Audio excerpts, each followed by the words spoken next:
Hey, so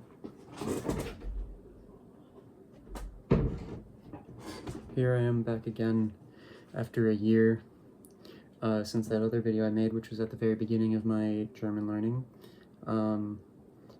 I have spent 800, basically almost all of those 800 hours have been after that video. And I've spent 800 hours immersed in German. I just uploaded a different video of me speaking German. I've practiced speaking for probably about 6 hours total.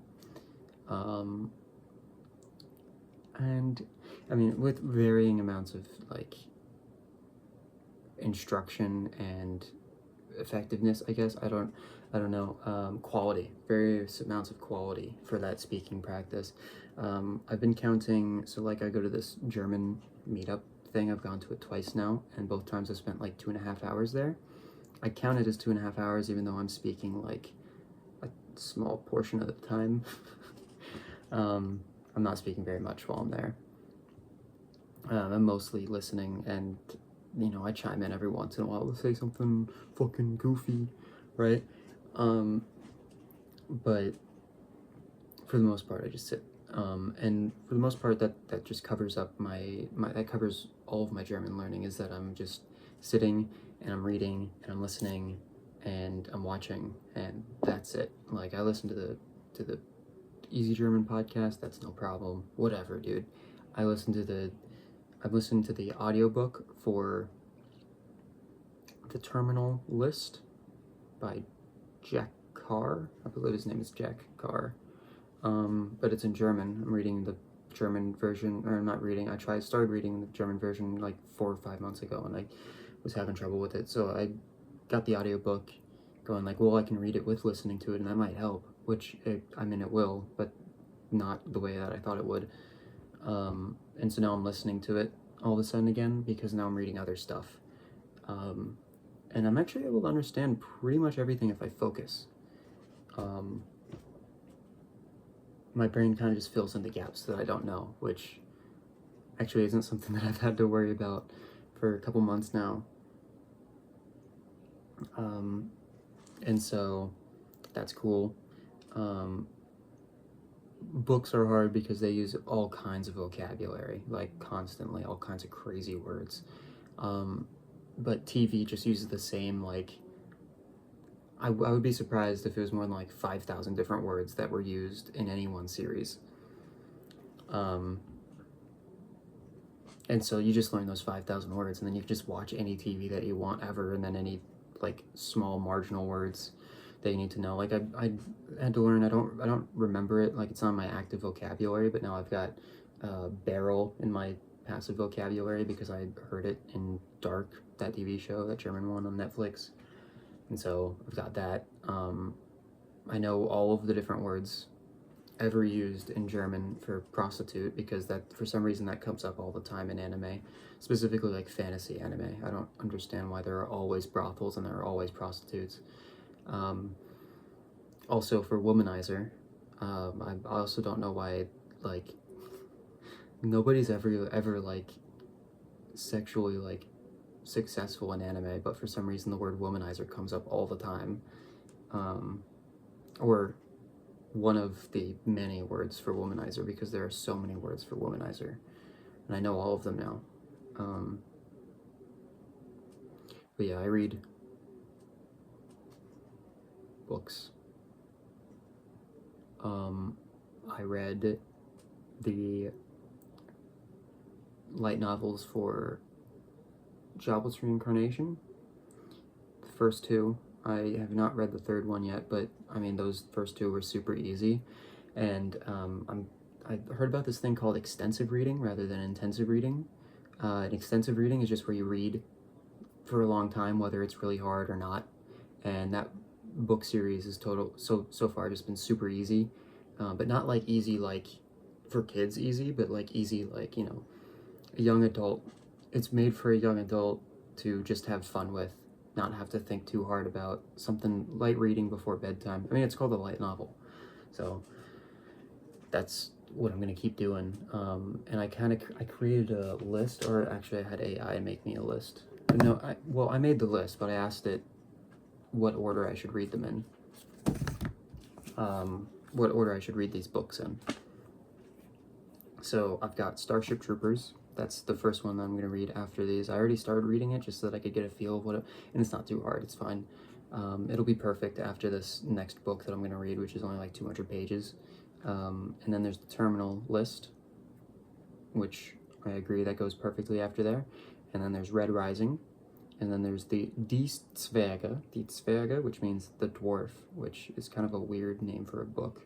Or it would be in English, I don't actually know if it is in German. But then there's The Lord of the Rings, I'm gonna read that. And then Die Säulen der Erde, which is like the blessing of the earth, I think. I'm pretty sure, I've actually never read the word soul, or blessing or soul in German. So that could mean either soul or blessing. I don't know what, so it's S-A with an umlaut and then U-L-E-N, so who knows if that's blessing or soul. I couldn't say. I could say if I could hear it, but whatever. And then Dune, and then Shogun, and then Walden. Walden. It looks like a German word, so I pronounce it German. Walden. I'm not sure, by Henry David Thoreau, because I heard about that book in history class, U.S. history, in college, so I was like, that guy sounds based, I want to listen to that, I want to read that.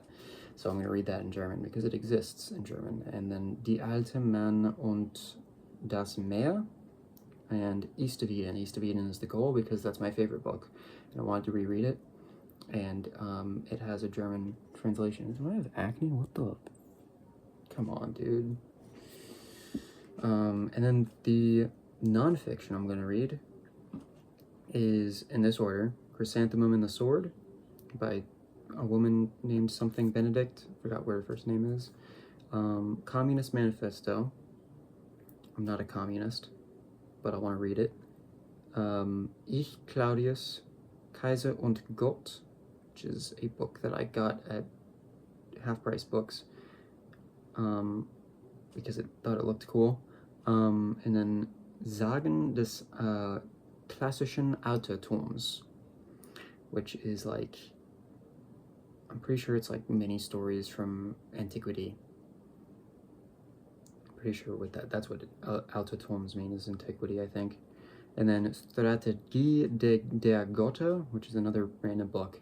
Both of those are just random books I picked up at Half Price Books. And then Confucius Gespräche, which is another one in the same category, but you know, I know who Confucius is. So, and then, well, I won't actually say that one out loud, it'll be a surprise.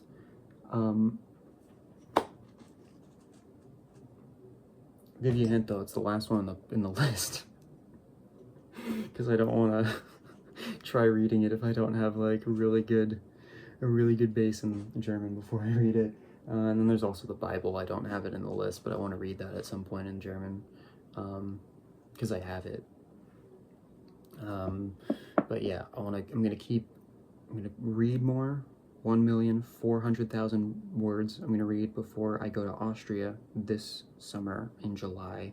I'm taking a art history class that is going to last from, well, it's gonna last like a month, like 5 weeks. But the first 3 weeks are here in Austin, and then the last 2 weeks are in Austria, in Vienna. So I'm gonna be spending 2 weeks in Vienna, and then I'm gonna spend another week like doing my own thing after, maybe a day or two before the Austria part, because there are a couple days between like last class in Austin and then the first class in Vienna. So you know, I might spend like an extra day or two there before, who knows. But that's gonna be sick. I'm gonna have so much fun. It's gonna be the coolest thing ever. Probably, hopefully. I'm gonna speak German the whole time, hopefully. I mean, it's not a German thing. I'm gonna be with all my classmates who speak no German, so, you know, it's gonna be with 14 other people, up to 14 other people, there in Vienna. So That's cool. I worked at I volunteered at the German Texas Heritage Society to help work their Christmas market one day. I did it one day, or my phone looks so stupid. I did it one day, and it was pretty cool. I got to be, like, people asked me if I knew German, which was cool, because people don't do that ever in real life, because it never comes up. But people asked me if I knew German, and then I would go like, well, I understand it, so go ahead and speak it to me. And then they would tell me, hey, put the tablecloth over there on that table, and move all these chairs over there, and, you know, fold them out and stack them up underneath that awning, and open up that big old tent, and, you know, use these towels to wipe down this, because it was raining and freezing cold all day too. So there was actually a lot of instruction. Get the money box and put it over there. It's like crazy cool. It was awesome. People were speaking German to me. I loved it. I spoke a little bit of German. I was kind of embarrassed to try. But yeah, it was super fun. It's super cool knowing a second language. You should try it out.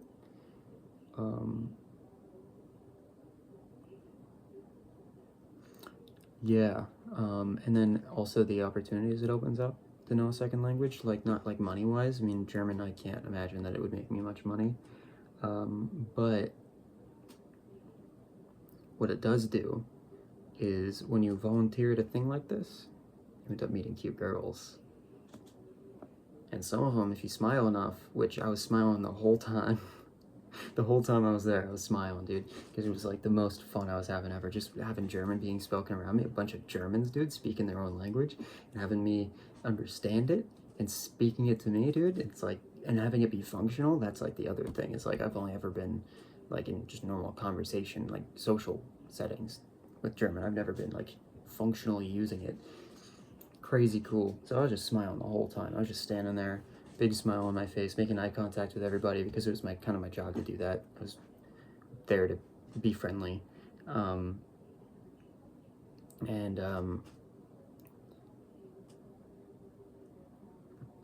That's the other thing, is when you smile at people, dude, people like you for some reason. Like, everybody was a big fan of me for some reason. I've rarely experienced that in my life, dude, where everybody just like likes me. Like, what the frick, bro? That's crazy. And you meet cute girls that end up liking you as well, so that's something to think about.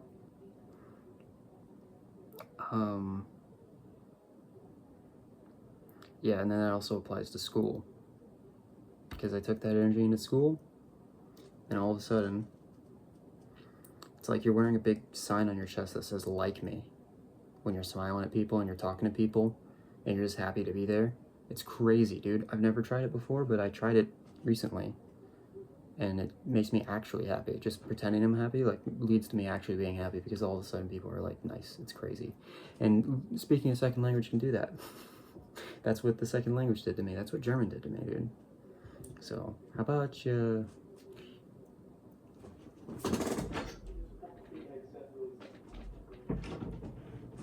I bet you try that out and report back. I'm gonna make more stuff like this, and I'm gonna keep updating y'all about it. And God, why don't I just buzz this, dude? I need to get rid of this shit.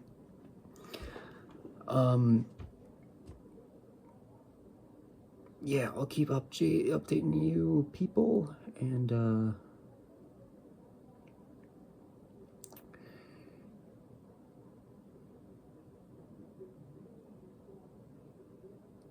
I need a cool German tagline. I won't think of it now. But yeah, okay, cool. So yeah, future plans with German. I'll explain what I did to understand what I do and what my plans are at another point. because it's already for 15 minutes. And that's too long. So, anyway.